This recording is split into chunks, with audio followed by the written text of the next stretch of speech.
How much have y'all discussed the lives they had before the kids? A lot. Yeah, we've had a lot of fun talking about how they met, in what circumstances, what were they doing at the time. Can you give a hint at all on Absolutely not.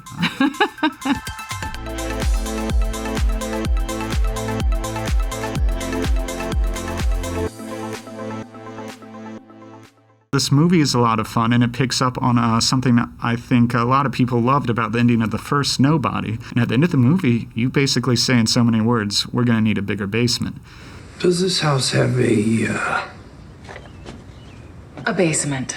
Which suggests that, she's okay with his life as a hitman maybe a little bit. Did you, when you filmed that scene, did you always want to come back and explore that relationship more? Yeah. That was always sort of intended, and it was sort of packed into a lot of details that we did throughout and little clues that we sort of planted throughout. The whole premise is that he was always a hitman, and that, they have retreated into this sort of world to hide away from a past. They're doing that because they're raising kids. Except for Bob's character, it's just too hard. It puts him into a midlife crisis, and he doesn't know how to get out of there because he's not being true to who he really is.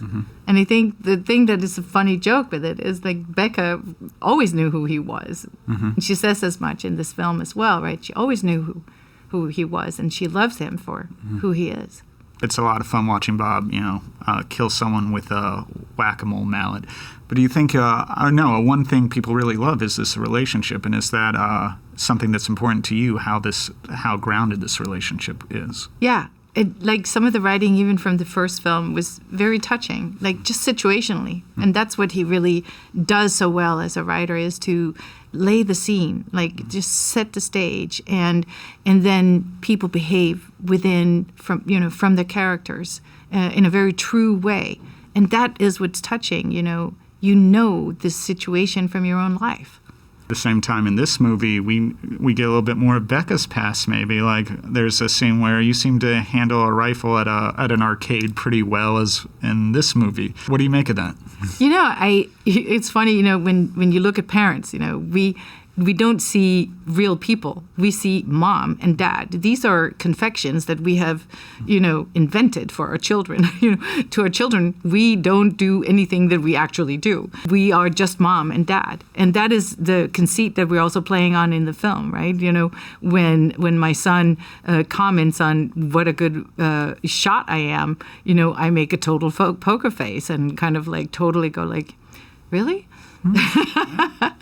How much have y'all discussed the lives they had before the kids? A lot. Yeah, we've had a lot of fun talking about how they met, in what circumstances, what were they doing at the time.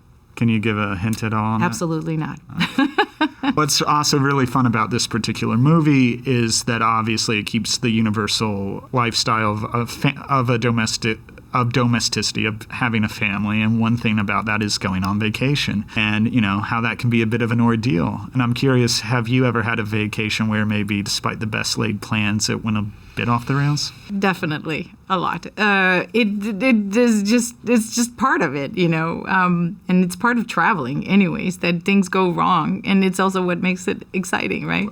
We all got caught at one point as children in a pool that was making waves, and this is like at a time I don't think any of us had ever seen one. And all of a sudden my mom has got 3 kids in a pool where all of a sudden the waves are huge, and she has to try to get 3 kids out from in the middle of that, and I still remember it so vividly, and I literally thought I was going to die. Yeah, the wave going yeah, through your yeah, head. yeah. And that's an element actually in this movie, which is interesting. The idea of visiting someplace whether it's a theme park, the beach, wherever, you found magical as a child, and then visiting it again as an adult or maybe even a parent. And is that something you ever think about, that kind of cognitive dissonance a little bit? Absolutely. I think that's part of what is really powerful about the backstory here is everyone has done this. As an adult, as a parent, you want to show this thing that was so magical and amazing when you were a kid, and then you go there and you realize what was tall, like super tall at the time, is not tall at all anymore. And what was magical is kind of a little dinky. You can't go back. It's that terrible and true thing. You want to go back and have that same experience again, but you never can because the river has moved on. It's no longer the same. Those waves are no longer so intimidating. Not so intimidating. Yeah, we're talking about a vacation in this one. If there were a Nobody 3, where would you like to see Becca and Hutch go next, or what would you like to explore next? Okay, I've told him I'd really like us to go to Italy. But I don't know if that's going to happen. It's where we met. That I can say because we are alluding to it in Nobody too. Would you like to get more of the stunt work that Bob does on these? Anyone who knows what I've done as movies before, I take special delight in doing stunt work. I just love it.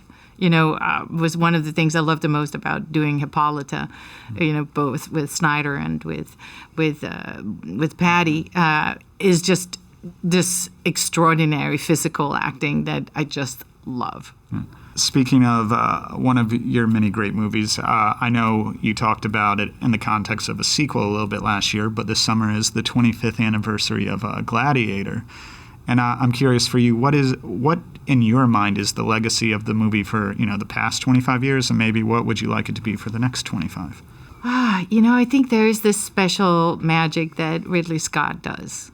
I think it's inimitable. It's a style, and it's a visual experience. It's a sense of texture and tension inside of the picture, but also a type of casting that's so instinctual and that really is a unique experience on set because you just feel that tension among everybody. There is just it's an inimitable way of making films.